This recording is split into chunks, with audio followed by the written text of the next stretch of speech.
I'm Brigadier General Bob Dutko, retired United States Air Force, and the proud president of the Armed Forces Heritage Museum. And we welcome you here today for this presentation, and thank you very much for your consideration. And I'm Roy Plummer, Chairman of the Board for the Armed Forces Heritage Museum. And I'm Bob von Bergen, President Emeritus of the organization and responsible for the living history section. I'll start with an explanation that you'll cut out. It actually started in Lehighton, Pennsylvania, where we were drinking beer with guys from the 514th Military Airlift Wing at McGuire Air Force Base. And one of the fellows there was Rene Fougeray. And Rene was telling us about his experience in baby lift. He was the loadmaster on the last C-141 that left Saigon Airport as the city fell to the invading North Vietnamese, and they hauled out a bunch of babies. And I said to him, I said, Rene, you know, that's a pretty good story. That should be preserved. And so the next day we went and we recorded it in his office. And that was the very first one. Well, I showed it to the people here at the museum, and they said, you know, we ought to do more of that. And so then we found a veteran, and we recorded that person. And then that person led us to another person. And then we ran into this one man who was on the first wave at Omaha Beach, and did his, Arthur Seltzer. And at a screening of Arthur Seltzer's, when we came up, she's the township committee woman in Cherry Hill, and she says, you ought to talk to my uncle. And that took us to Ernest Kaufman, who has a story that is absolutely unbelievable. And then it went on and on from there, and now we've decided that the interviews are rather long, and so we're doing two things. We're taking the existing interviews and we're serializing them. And then next step came, Roy, you want to tell them about the greatest of our generations, how that evolved? Well, yes. We had all these interviews and have them on our website. It got to a point, I came into the organization about 2 years into its founding. And I said, you know, these are great interviews that we've done, but what are we doing with them other than having them on the website where hopefully people will go and take the time to view them and find out about people in the area who have distinguished themselves through their service to the country. I said, we need to get these out to the public, which we've started to do in the last couple of years through avenues like with the Park Service at the Lyceum, historical organizations, community groups, retiree organizations, and the like. But we had an opportunity to present a candidate for a grant with the county.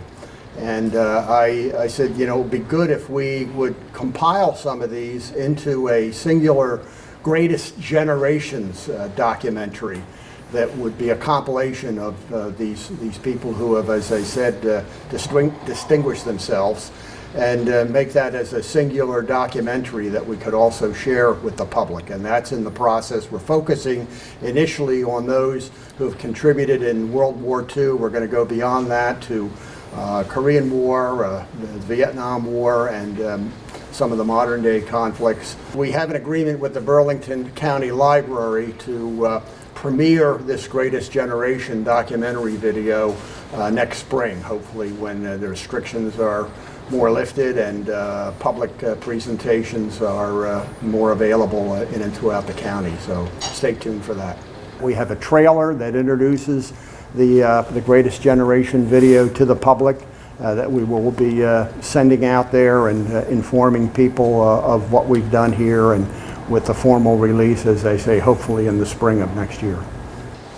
At Shawnee High School, and this is a long-term project, and we took it over about 6 or 8 years ago. Every November, there is a day where, on that day, veterans go into Shawnee High School, and they attend every history class given that day. Now, if someone told me you could pluck veterans off the street, walk them into a classroom, and have them talk extemporaneously to the students and have it work, I would say, in your dreams. But it does work. It's magic. We've all seen it.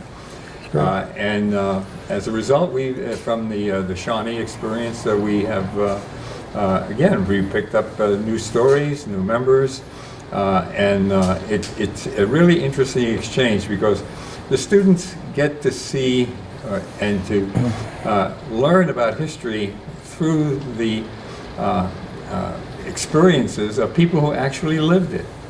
It's not reading it out of a book.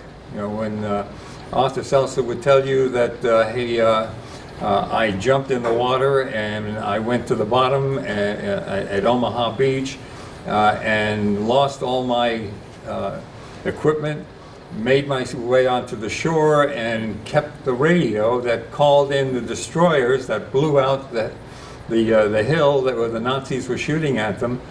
Well, that's real life stuff, and and it works. It's magic. It's really and the principal at Shawnee is Mr. Campbell is absolutely fabulous in his support, and the teachers are great. And it works very, very well.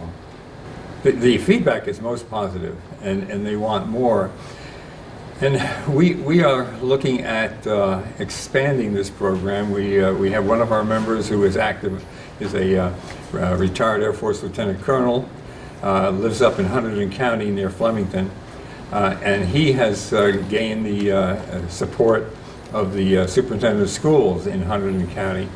And we have done programs with the middle school and with the high school in Flemington. I think that the study of history, as it's traditionally done in schools, you know, memorizing dates and looking at this and looking at that, it doesn't bring a full-time understanding of the human element that goes with it.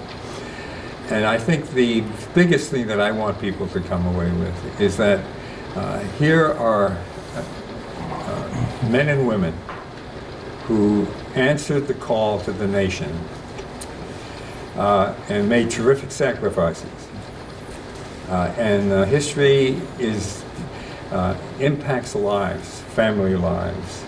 And if you can get that across to the student, that this is serious business, that are to recognize the people who did this and recognize the importance it is to the fact that we do have the freedoms that we enjoy today.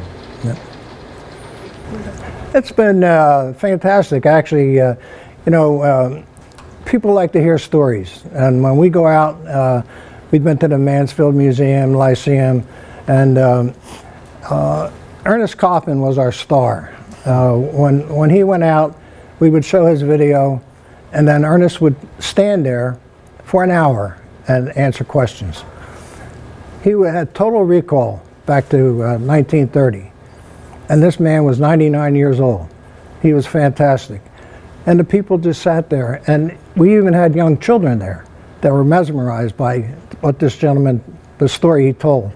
And we got a lot of gratification out of that. And the people say, when is your next event?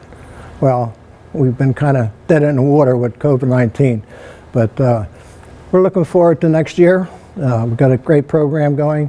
Roy already announced our Generations video, and we're looking forward to bringing it to the public. And we're out there trying to tell a story, honor, preserve, and educate. That's our mission.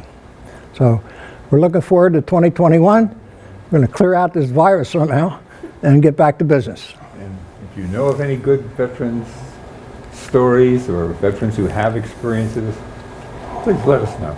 Yeah. So, And if I may just add, we are an all-volunteer 501c3 nonprofit organization. So our projects are all funded through the generosity of our members, supporters, donors, grant funding that we pursue. So it's a shout out. If you're interested in the work that we do, we would certainly welcome your support either physically or monetarily, but that's what keeps us going.